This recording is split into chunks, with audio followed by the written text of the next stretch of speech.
Good evening and a very warm welcome to Times Now LIC Housing Finance Limited studio. I'm Pratibha Chandran. Let's focus on the big story of the day, a big diplomatic push that's currently underway in Switzerland, where the US Vice President J.D. Vance is leading talks with Iran alongside mediators Pakistan and Qatar.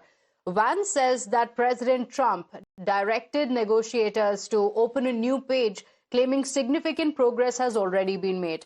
He also credited the Trump administration for the efforts to de-escalate tensions in Lebanon, stressing that while peace requires compromise and hard work, the ultimate goal remains broader regional stability across West Asia.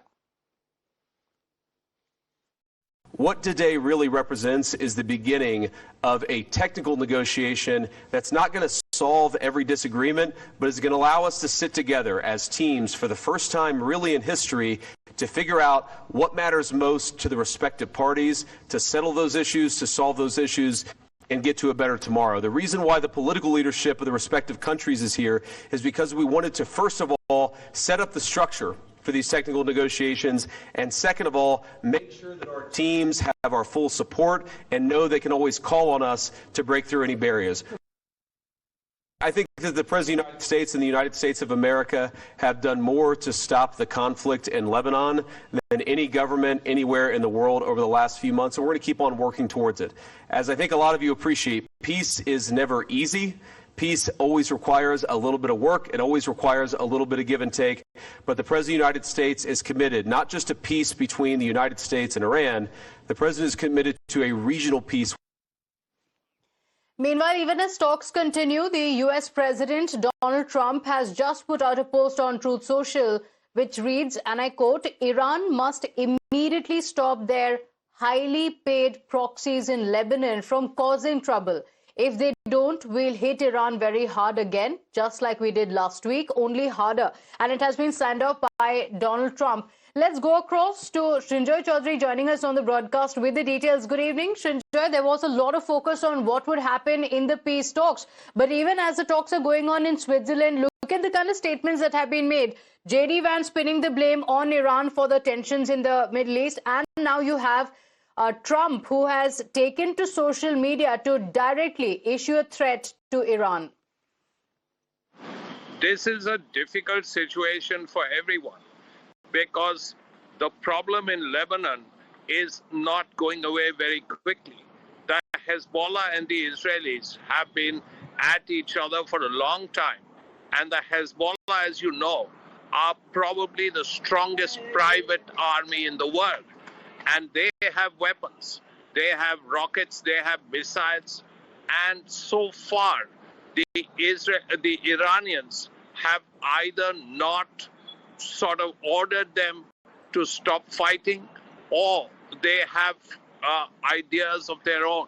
So the Hezbollah have been attacking the Israelis, and the Israelis have been hitting back. So the main targets for the Hezbollah are northern Israel, and naturally, the Israelis have been hitting southern Lebanon. But there comes a time when the Hezbollah leaders move northwards and they go off to Beirut, which is why there have been very many damaging attacks by the Israelis on Beirut, where a lot of civilians have been killed. So it's a terrible situation at this point. Hopefully, fighting in Lebanon will actually come to an end. And if that does happen, yes, then you will have some semblance of peace in the area. Yes, but the question remains, what happens to the Strait of Hormuz? Because currently Iran has said that Strait of Hormuz is shut, while the US has claimed that it is open. Srinjoy, stay with us. It's only been a few days since the memorandum of understanding between the US president and the Iranian president has been signed. But the fragile calm in West Asia is already being tested. So Iran's Revolutionary Guard claims the Strait of Hormuz has been closed. Tehran has in fact cited the failure to implement the first clause of the ceasefire agreement and continued ceasefire violations in Lebanon. And Iran has warned that in response, the Strait of Hormuz will remain closed to shipping, raising fresh concerns over the regional stability and also global energy supplies. In fact, fresh attacks are also being reported from Lebanon, with Israeli strikes continuing to hit multiple locations despite the ongoing efforts to preserve the ceasefire. Lebanese officials say at least 32 people have been killed in attacks since dawn, with women and children among the casualties. Amid renewed concerns over tensions in West Asia, the U.S. Vice President J.D. Vance has struck an optimistic note on the ceasefire, saying he remains confident that the truce can be maintained. He, in fact, also suggested that Iran appears willing to change its behavior and expressed hope that the ongoing diplomatic efforts will help preserve stability in the region. All right, we have breaking updates now coming in on the broadcast as the U.S. president has now spoken up in a sharply worded interview. The U.S. president has warned against any attempt to shut the Strait of Hormuz, saying such a move would have severe consequences. In fact, Trump suggested the United States could assume a larger security role in the strategic waterway, even hinting at taking control of the strait if necessary. He also warned that if a broader deal is not reached, then the U.S. could impose tolls on transit through the crucial global oil route, escalating pressure amid the ongoing regional tensions.